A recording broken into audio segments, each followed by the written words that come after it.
talking about surviving suffering from the inside out the last couple of weeks, looking at Job as our example of the magnificent survivor of suffering.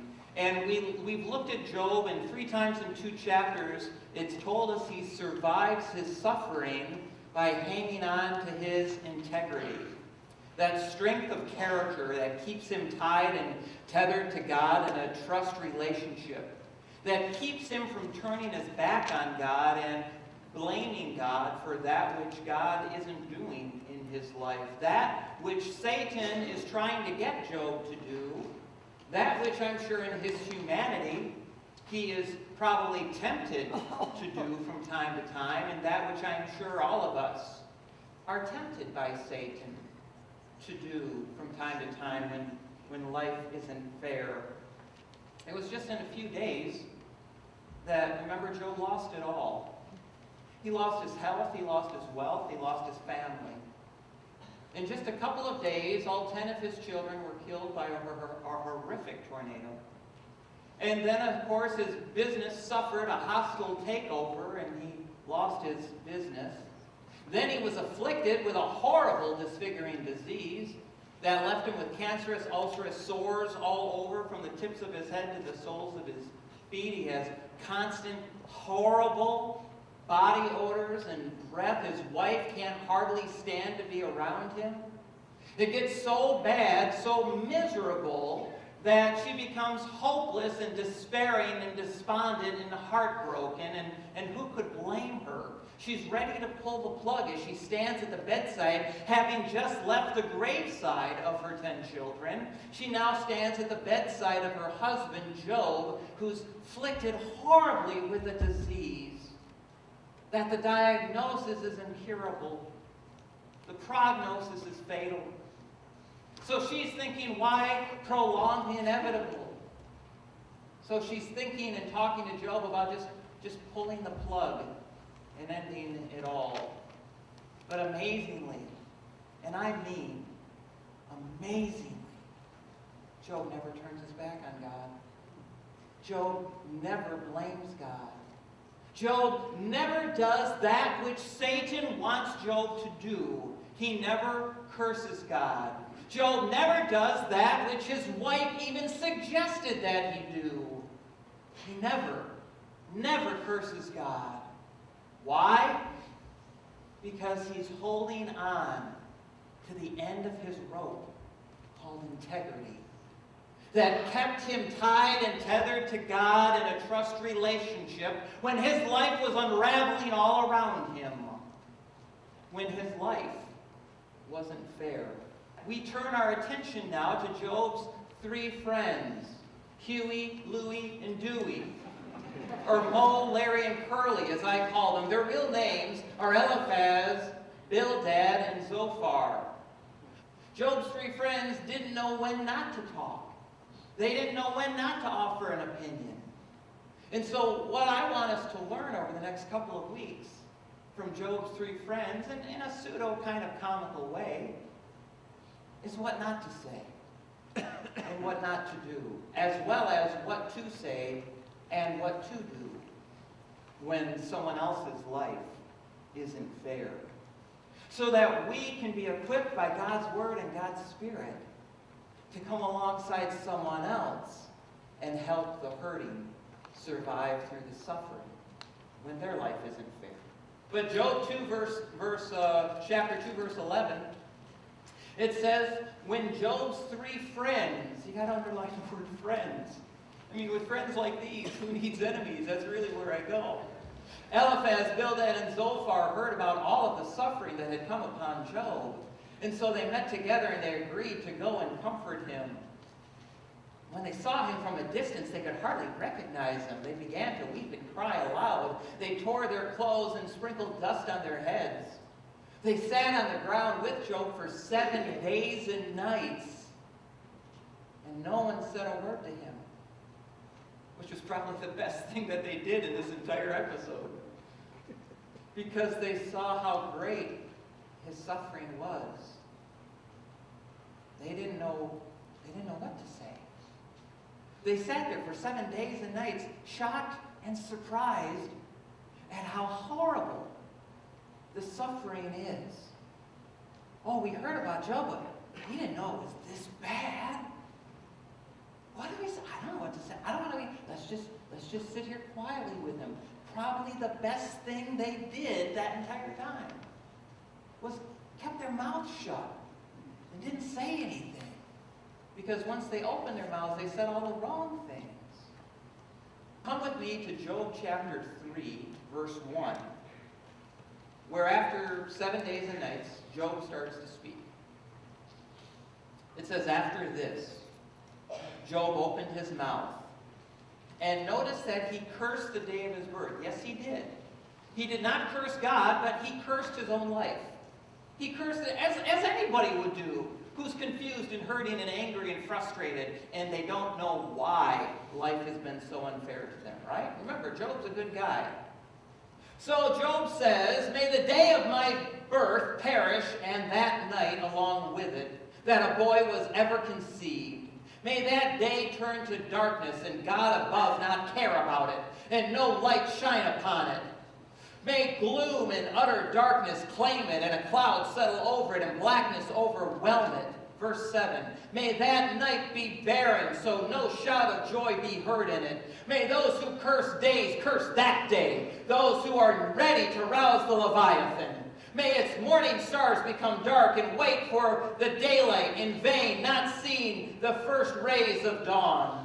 For it did not shut the doors of the womb on me to hide me from all of my troubles. Why did I not die at birth as I came from the womb as a stillborn? Why were there knees to receive me and breasts to nurse me? For now I would be lying down in peace, asleep at rest with the kings and the rulers who built for themselves palaces now lying in ruins. Why was I not hidden away in the ground like a stillborn child who never saw the light of day? There the wicked cease. The weary are at rest, the captives enjoy their ease, they no longer hear their slave masters shout. The small and the great are there, and the slaves are freed from their owners.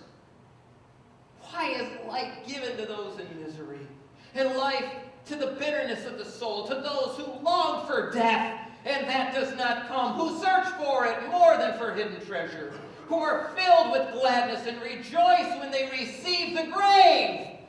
Why is life given to a man whose ways are hidden from God? My groanings pour out like water. What I fear has come upon me, what I dreaded has happened to me. I have no peace, no quietness. I have no rest from all my troubles. When helping the hurting survive through their suffering, don't be surprised when they burst out with why. Let's turn our attention to Eliphaz. And the first things that he says to Job, jump ahead to Eliphaz in Job chapter 4.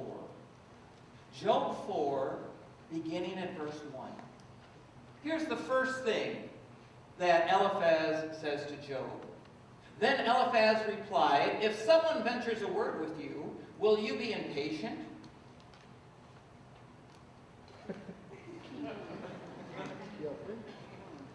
Excuse me? Number 2, when trying to help the hurting survive through their suffering, don't cut them off and don't blame them for being in pain. If someone ventures a word with you, will you be impatient? In other words, Job, if one of us says something, are you going to bite our heads off too? When helping the hurting to heal and survive through their suffering, remember, it's not about you. Number 3, church, when helping the hurting to survive their suffering, listen to this, don't minimize their pain or dismiss away their grief. Go back to verses 5 and 6 and you'll hear Job say, or you'll hear Eliphaz say, Job, you're overreacting. Where's your faith? When trouble comes to you and you're discouraged and dismayed, shouldn't your holiness be your confidence and your hope? You're overreacting, Job. You're going to be okay. It's going to be just fine. They came to comfort Job. Bear that in mind. They came to comfort him. And now Eliphaz, in his opening little monologue, is just dismissing away Job's pain. Oh, it's not that big of a deal, Job. Yeah, sure, you smell funny, but I'm sure you'll get better. Sure, your complexion's really bad, but they have Clearasil for that, you know. It'll be all right, Job. Yeah, I know your kids died. Did you hear what he said at the end? But you're going to have more kids. You and Mrs. Job, you guys will get back together as soon as you look better, and you're going to have more kids. It's going to be okay. Totally blows past. Does not meet Job where he's at for a minute. Kind of like meets him, but then wants to grab him and get him. Come on, let's get past this pain, Job. Let's get past the grief. Let's get to the happy days. Come on, Job. You're overreacting to this, Job. Listen, when you're trying to hurt, when you're trying to help the hurting survive their suffering, you cannot minimize their pain. You cannot dismiss away their grief. And fourth, while we want to be people of the Spirit, while we want to be people of the Spirit of God, we want to be spiritual people. When you go someplace to help and comfort someone and help someone who's hurting to survive through their suffering, listen to this. Don't over-spiritualize yourself the way Eliphaz did. Listen to Eliphaz inflating his own already inflated ego in verse 8. You know, as I have observed, Job, those who sow evil reap it, and they are destroyed by the blast of God's breath. You know, a word came to me, Job, and I got a word from God, Job. It came to me in the middle of the night in a disquieting dream. The word said, can a mortal be more righteous than God or more pure than his maker? Great. Can't argue with that. It's really good. But what does that have to do with Job? What does abstract theology have to do with helping the hurting to heal when they're suffering through life that isn't fair? Eliphaz isn't wrong in his abstract theology. A mortal can't be more righteous than God. A mortal can't be more pure than God. Great! Wonderful! Got nothing to do with Job. Helping the hurting survive the suffering, it doesn't require having all the answers, church. It certainly doesn't require abstract theology. It certainly doesn't require a sense of superior spirituality. You know what it requires to help the hurting survive their suffering? Love.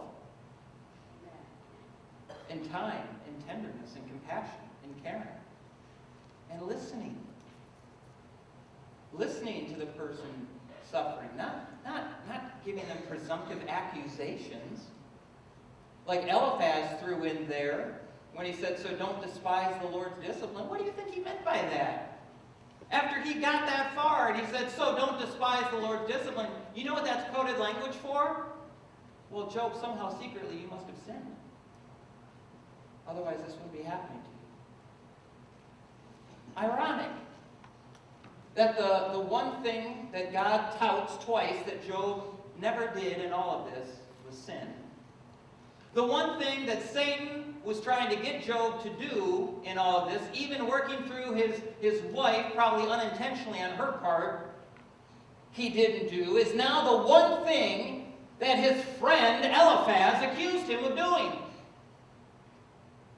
When God said twice in chapters 1 and 2, in all of this, Job had not sinned in anything he said or did. Eliphaz, you could not be more wrong. God is not disciplining Job. And his suffering is not related to his sinfulness. Listen, church. When you're trying to help someone survive through their suffering, don't draw concrete conclusions on over-spiritualized guesswork and speculation.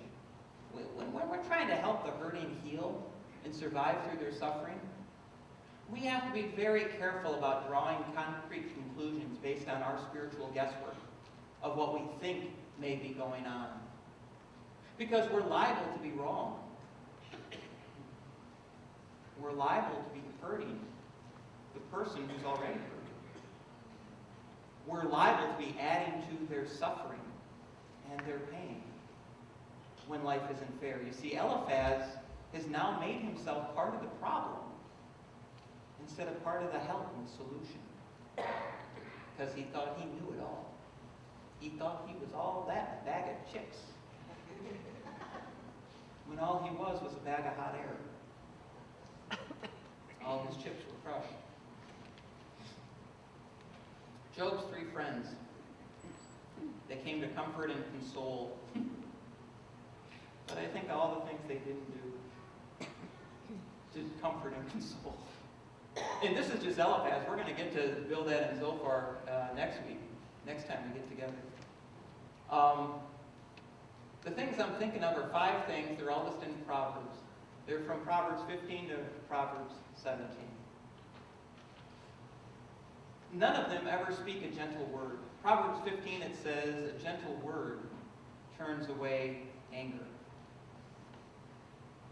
That would be very gentle. And Zophar and Bildad aren't going to be any better. It says how good an encouraging, timely word is. I haven't read an encouraging word yet. And it's not going to get any better, it's going to get worse. Or how pleasant words are sweet, or how pleasant words are sweet to the soul and healing to the body. How a happy heart is good medicine. Job's friends are more like poison than they are medicine. It's like giving the hurting person strychnine or arsenic instead of giving them some words of help and hope and healing. How a friend loves at all times. Remember where we started today? It said Job's friends got together, said, let's go comfort Job. They're not being very loving. And it's not going to get any better. And they're not being very friendly either. And I think to myself, being friendly and loving, isn't that the foundation of being comforting? Of helping the hurting to survive through the suffering? By loving them at all times, not when it's easy, but when it's essential, when it's necessary. Not just on the sunny days of life, but on the storms of life, during the stormy days, when life isn't fair.